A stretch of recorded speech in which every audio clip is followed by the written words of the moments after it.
হাজা, হাজিহি, জালিকা, তিলকা এই শব্দগুলো কখন ইসমে ইশারা হবে এবং কখন মুবতাদা হবে? এই প্রশ্নের উত্তর হলো হাজা, হাজিহি, জালিকা, তিলকা এই শব্দগুলোর পরবর্তী শব্দটি আলিফ লাম যুক্ত হলে এই শব্দগুলো মানে হাজা, হাজিহি, জালিকা, তিলকা তারকিবে ইসমে ইশারা হবে।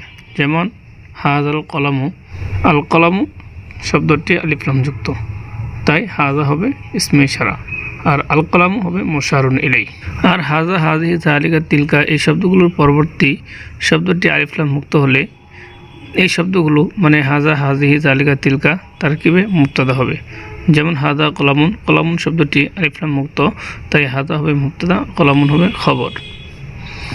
তারা সহজে আমরা পেলাম হাজার পরবর্তী শব্দটি যদি আলিফ লাম যুক্ত হয় তাহলে হাজা হবে ইসমে ইশারা, আর হাজা এর পরবর্তী শব্দটি যদি আলিফ লাম মুক্ত হয় তাহলে হাজা হবে মুবতাদা। এই বিষয়টি আমি আরও সুস্পষ্টভাবে বুঝিয়ে দিচ্ছি। হাজাল কলামু, হাজা এর পরবর্তী শব্দটি যেহেতু আলিফ লাম যুক্ত আছে তাই হাজা হবে ইসমে ইশারা।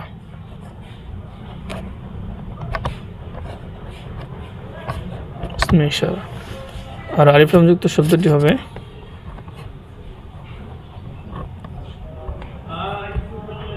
মুশারুন ইলাই। এখন ইসমে ইশারা মুশারুন ইলাই হবে জুজউন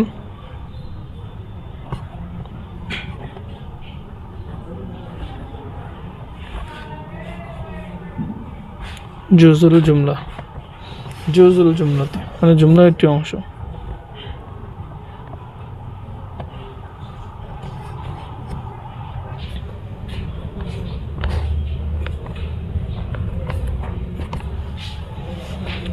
হাজা কলাম, হাজা তার পরবর্তী শব্দটি আলিফ লাম মুক্ত, তাই হাজা হবে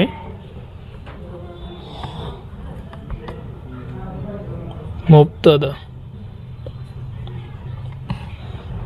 কলামুন হবে খবর। এবার মুবতাদা খবর মিলে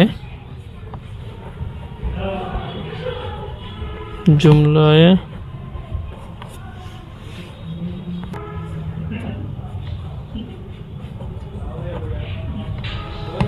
ইসমিয়ে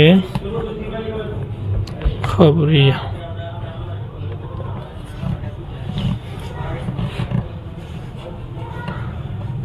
মুবতাদা খবর মিলে জুমলা ইসমে খবরিয়া হবে।